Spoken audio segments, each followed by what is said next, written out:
구약성경 113면 출애굽기 20장 13절의 말씀, 짧은 한 절 말씀입니다. 함께 봉독하겠습니다. 살인하지 말라. 아멘. 오늘 살피게 될 6계명을 볼 때 대부분의 성도들은 이 계명과 나는 상관이 없다 생각하실 것입니다. 저도 큰 상관이 없다라고 생각하면서 6계명을 그냥 읽고 지나가는 경우가 참 많이 있습니다. 대부분의 경우 살인에 이르르지 않을 뿐만 아니라 이 계명을 살펴볼 때 내가 가해자가 될 것이다라는 생각보다는 오히려 이 험악한 세상에서 내가 피해자가 될 것이다라는 두려움이 있을지언정 가해자가 될 것이다라는 생각들을 잘 하지 않기 때문에 6계명에 대한 그 계명은 내가 그래도 10계명 중에 하나는 지킬 수 있다 이렇게 생각하는 경우들이 많이 있는 것이 사실입니다.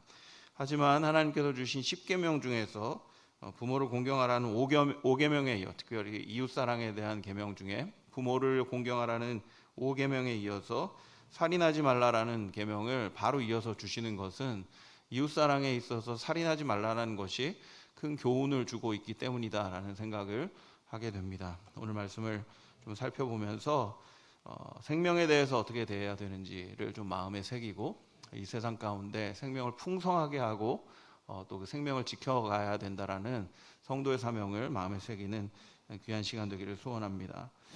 6계명은 히브리어로 볼 때 두 단어로만 이루어져서 매우 간단한 명령으로 기록되어 있습니다. 그냥 너는 죽이지 말라라고 아주 간단하게 해석이 되는 그런 명령어입니다. 하지만 목적어가 없습니다. 그래서 저희는 살인하지 말라라고 표현하고 있기는 합니다만은 그냥 그 명령만 따로 떼어서 볼 때는 사람만 죽이지 말라는 건지 동물도 죽이지 말라는 건지 어떤 것도 죽이지 말라는 것인지에 대해서 명확하진 않습니다. 다만 문맥상 6계명은 사람에 대한 계명, 이웃에 대한 계명으로 주신 것이기 때문에 전통적인 해석에 따라서 살인하지 말라라고 해석을 하고 있습니다. 살인하지 말라라고 이해해도 이런저런 질문거리들이 생기기는 합니다. 모든 인간을 죽이면 안 된다는 것인지, 또 전쟁에는 예외인 것인지, 직접적인 살인하는 것에만 적용이 되는 것인지, 살인교사와 같은 행위는 6계명과 관련이 없는지에 대한 질문들도 생겨나게 됩니다. 이런 질문들을 가지고 이제 6계명 히브리어를 살펴보면 6계명에 쓰여져 있는 죽이지 말라라는 동사가 좀 특이하게 쓰여져 있고, 이 동사의 용례를 살펴보면 하나님께서 우리에게 살인하지 말라라고 말씀하신 이유의 의미를 조금 더 넓게 살펴볼 수 있습니다. 6계명에 쓰여진 죽이다라는 의미를 가진 동사는, 죄송합니다. 새벽에 제가 히브리어 이런 거 정확하게 하기 싫어하는데 어쩔 수 없이 씁니다. 라차흐라는 동사를 사용합니다. 그런데 죽이다라는 동사가 라차흐라고 쓰여지는 경우가 그렇게 많이 없습니다. 구약 성경에 47회만 사용합니다. 일반적으로 죽이다라는 동사는 하라그라는 동사나 나헤미트라는 동사를 씁니다. 그게 각각 165회, 201회 이렇게 쓰였거든요. 그러니까 일반적으로 쓰이는 동사는 아닌 거죠. 특별히 라차흐라는 동사를 사용하면서 라차흐하지 말라라고 얘기하고 있는 겁니다. 그러니까 어떨 때 라차흐를 썼는지 한번 살펴보겠습니다. 먼저는 기본적으로 우리가 알고 있는 죽이지 말라라는 개념, 생명을 빼앗아오는 그런 그 개념이 라차흐라는 단어 안에 있습니다. 민수기 35장 30절과 11절의 말씀에 라차흐가 쓰여진 명령이 기록되어 있습니다. 먼저 30절입니다. 사람을 죽인 모든 자, 곧 살인한 자는 증인들의 말을 따라서 죽일 것이나 한 증인의 증거만 따라서 죽이지 말 것이요 라고 얘기합니다. 그러니까 의도적인 계획을 가지고 살인한 사람, 의도적으로 사람의 목숨을 빼앗는 것일 때 라차흐라는 동사를 씁니다. 조금 더 넓은 의미로 쓰기도 합니다. 35장 11절 말씀을 보면 너희를 위하여 성읍을 도피성으로 정하여 부지 중에 살인한 자가 그리로 피하게 하라. 부지 중에 살인한 자라고 사용할 때도 라차흐라는 동사를 씁니다. 하지만 어쨌든 다른 사람에 대한 생명을 빼앗아가는 것, 그것이 고의든 또 부지증이든 과실치사든 간에 생명을 빼앗는 것에 대해서 이 동사를 사용합니다. 그러니까 살인하지 말라라는 기본적인 개념은 다른 사람의 생명을 빼앗지 말라라는 개념을 갖고 있다라는 것을 알게 됩니다. 하지만 조금 더 확장된 경우가 있습니다. 간접 직접적인 살인에 이제 해당되는 경우, 그리고 조금 더 넓게 약자들을 핍박하는 경우도 라차흐라는 동사를 사용해서 죽이지 말라라는 표현을 사용합니다. 먼저 열왕기상 21장 19절의 말씀은 이렇게 기록합니다. 너는 그에게 말하여 이르기를 여호와의 말씀이 네가 죽이고 또 빼앗았느니라고 하셨다 하고, 또 그에게 이르기를 여호와의 말씀이 개들이 나봇의 피를 핥은 곳에서 개들이 네 피 곧 내 몸의 피도 핥으리라 하였다 하라. 요 부분은 아합이, 북이스라엘의 악한 왕 아합이 나봇이라는 사람의 포도원을 빼앗을 때의 결론적인 내용을 이야기하고 있습니다. 여러분 아시는 것처럼 나봇은 왕이 이 포도원을 팔라라고 했을 때 팔지 않습니다. 왜냐하면 하나님께서 그 땅을 주신 기업이라고 믿었기 때문에 함부로 팔지 않았던 것이죠. 그런데 너무 갖고 싶었던 이 아합의 마음을 헤아려서 이 이세벨이 지혜를 주죠. 가짜 증인을 세우게 해가지고 나봇을 죽게 만들고 주인 없는 땅을 만들어서 결국 왕이 그 땅을 차지할 수 있도록 합니다. 거짓 증인을 세우고 법적으로 이 나봇이라는 사람을 그냥 없애버린 겁니다. 여러분 아합은 실질적으로 나봇을 죽이지 않습니다. 군사를 동원해가지고 그를 죽이라고 하지 않습니다. 다만 법을 이용해서 손에 피를 묻히지 않고 나봇을 죽여버립니다. 그런데 이러한 경우에도 성경은 라차흐라는 단어를 사용합니다. 그러니까 내가 직접적으로 살인에 개입이 되진 않았다 하더라도 법을 이용해서 사람을 죽이게 되었을 때에도 죽이다라는 라차흐라는 단어를 쓰고 있다는 것이죠. 아까 말씀드렸던 것처럼 약자에 대한 박해나 핍박도 라차흐라는 단어를 씁니다. 시편 94편 6절에서 7절 말씀 이렇게 기록합니다. 과부와 나그네를 죽이며 고아들을 살해하며 말하기를 여호와가 보지 못하며 야곱의 하나님이 알아차리지 못하리라 하나이다. 여기에서 나그네를 죽인다, 고아들을 살해한다라고 해서 직접적으로 죽인 것처럼 표현합니다만은 실질적으로는 그 당시에 과부와 나그네 그리고 고아 같은 약자들을 핍박하고 약탈하던 모습을 표현하고 있는 겁니다. 실질적으로 죽이는 일에 가담하진 않더라도 그 사람을 죽을 정도의 고통으로 내몰고 있는 그 모습도 죽이다라는 단어를 사용해서 그가 실질적으로 죽음의 고통을 느끼게 하는 건 역시 살인하다에 해당된다라고 성경 가르치고 있는 것이죠.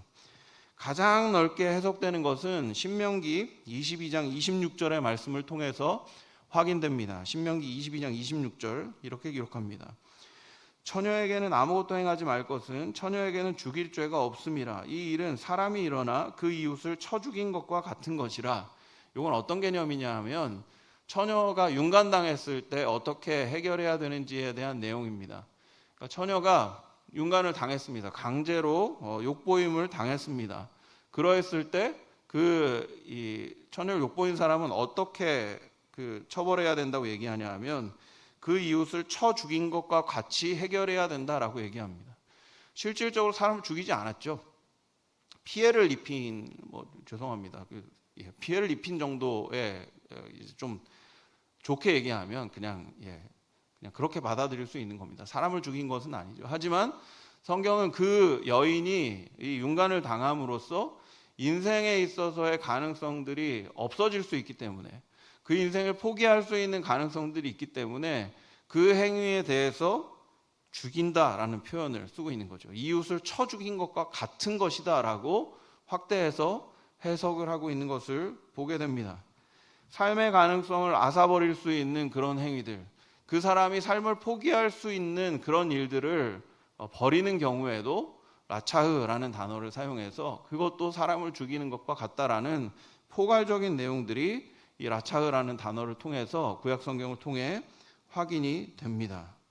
그러니까 성경이 이야기하고 있는 살인하지 말라라는 것은 물리적인 그런 어떤 생명을 뺏는, 물리적으로 생명을 빼앗는 것에만 그치는 것이 아니라 어떤 사람을 죽음의 고통까지 몰아가는 핍박과 또 약탈의 경우도 해당이 되는 것이고, 사회적 약자를 괴롭히는 경우도 해당이 되는 것이고, 더 넓게는 한 사람의 삶의 가능성을 빼앗아 버리는 경우, 영혼의 고통을 주는 경우, 영혼의 죽음까지도 이 단어를 통하여서 살인에 해당하는 것이다 라고 성경은 좀 넓게 우리에게 교훈한다 생각합니다.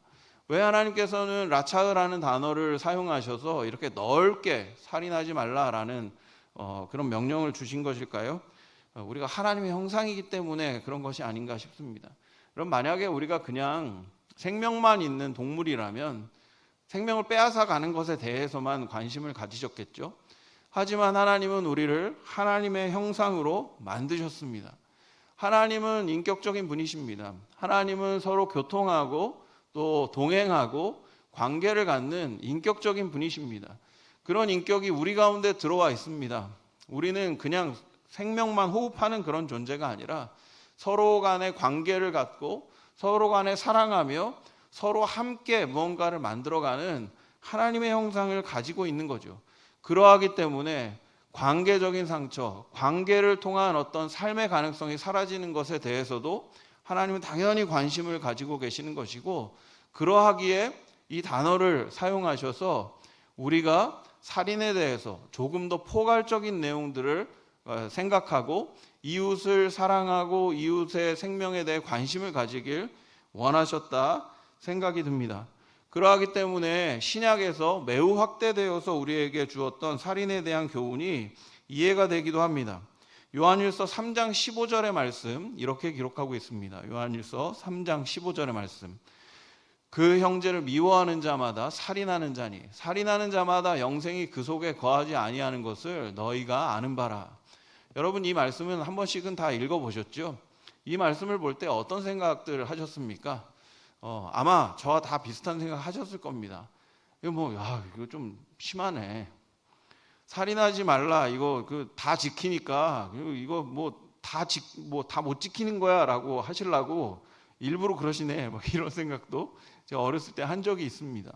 너무 확대된 것 같지 않습니까? 형제를 미워하는 자마다 살인하는 거라니. 우리 맨날 저만 그런가요? 저희 매일 미워하는 마음 갖고 있지 않습니까? 그런데 그렇게 되면 살인하는 것이다 라고 얘기합니다. 그런데 여러분, 오늘 말씀을 생각하면서 라차흐라는 동사의 용례들을 좀 생각하면서 이 본문을 들여다보면 크게 확대한 해석이 아니라는 걸 깨닫게 됩니다. 구약시대 때도 하나님께서는 그저 생명을 빼앗는 것에만 살인이다라고 이야기한 것이 아니기 때문입니다. 삶에 대해서, 그의 삶의 가능성에 대해서, 생명을 누리는 것에 대해서 하나님 관심을 가지셨고 그것을 지켜주고 그것을 보호해주는 것이 사실은 살인을 하지 말라라는 그 계명 안에 있다라는 것을 깨닫게 되기 때문인 겁니다. 그러하기에 우리가 지금 살아가고 있는 신약의 시대에 주시는 이 말씀이 큰 의미가 있게 되는 것이죠. 미워한다라는 것이 어떤 의미를 갖고 있습니까? 여러분, 미워할 때 어떤 마음을 주로 가지세요? 꼴 보기 싫다 아닙니까? 저 인간 좀 내 인생에서 좀 없어졌으면 좋겠어. 이런 생각이 들 때, 오늘 저 인간 만나야 되는데 안 만났으면 좋겠어. 아파서 안 왔으면 좋겠어. 혹은 차라리 내가 아팠으면 좋겠어. 이런 생각 들게 하는 것이 미워하다 아닙니까? 여러분, 그걸 생각해 보면 본질적으로 미워한다라는 것은 상대방의 존재가 없어졌으면 하는 마음입니다. 상대방의 존재를 부정하는 것, 그것이 살인이죠. 상대방이 이 땅 가운데 없었으면 좋겠다. 내 관계 속에 없었으면 좋겠다. 이것이 살인인 것입니다. 그래서 미워하지 말라라고 성경이 이야기하는 겁니다. 그렇다면 여러분, 그냥 표면적으로 살인하지 말라는 저희들이 지키고 있으니까 신약적인 개념에서 우리가 진짜 이 본질적인 개념에서 살인하지 않기 위해 가장 적극적으로 할 수 있는 행위는 어떤 것이라 생각하십니까? 사랑하는 것이죠. 여러분, 미워하는 것은 존재를 부정하는 것이잖아요.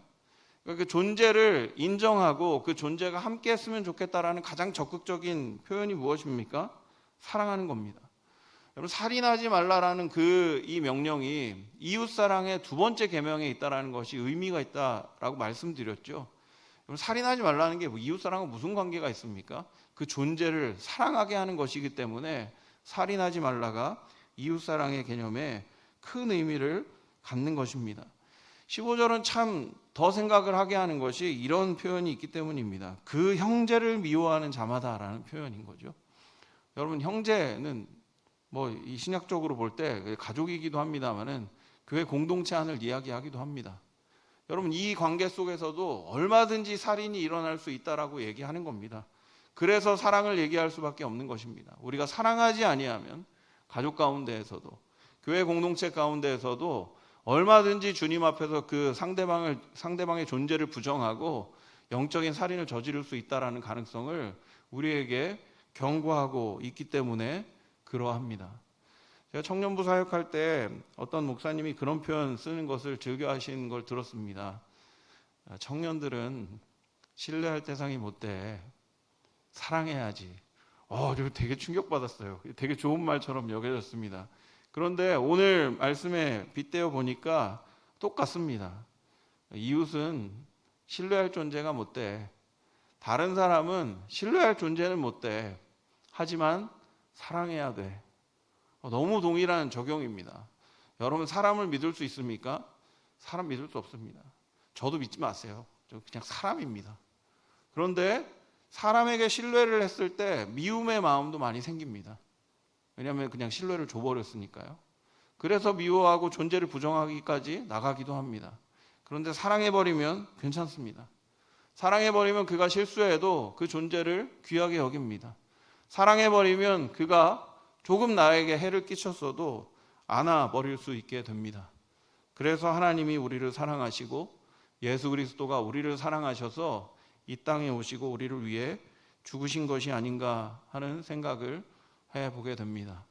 살인하지 말라라는 이 계명 앞에서 이웃의 생명을 존중하고 그리고 이웃의 생명을 지키려는 그런 결단뿐 아니라 오히려 그들을 사랑함으로 우리의 미움의 마음을 없애버리고 그 존재 자체가 귀하고 그 존재 자체가 하나님의 형상이라는 것을 마음에 새겨 서로를 돌아보며 늘 사랑함으로 공동체를 지키고 이 사회 가운데 사랑을 드러내야 된다는 사실을 기억하고 또 삶을 실천해내는 우리 모두가 되기를 주님의 이름으로 축원드립니다.